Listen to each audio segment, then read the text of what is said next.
कई सालों से हाथरस जिले के महो, जिसे पुराने समय में महोरमगढ़ कहा जाता था, एक रहस्यमय कहानी लोगों के बीच फुसफुसाई जाती रही है। कहते हैं जैसे ही शाम ढलने लगती है और आसमान पर धुंध का पर्दा छा जाता है, उस पहाड़ी के खंडरों के बीच एक लड़का और एक लड़की दिखाई देते हैं। दोनों जैसे किसी और ही दुनिया में खोए हों, एक दूसरे में मग्न, समय और दुनिया से बेखबर। गांव के कई लोगों ने जिज्ञासावश उनका पीछा भी किया, लेकिन जैसे ही वे नाग गुफा के पास पहुंचे, कुछ विचित्र हुआ। अगले ही पल वो दोनों इंसान नहीं रहे, एक नाग और एक नागिन बन गए और फुफकारते हुए उसी गुफा में समा गए।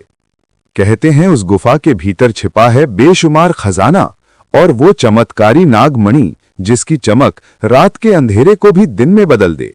मगर उस मणि की चाहत करने वाले कई इंसान अपनी जान से हाथ धो बैठे हैं।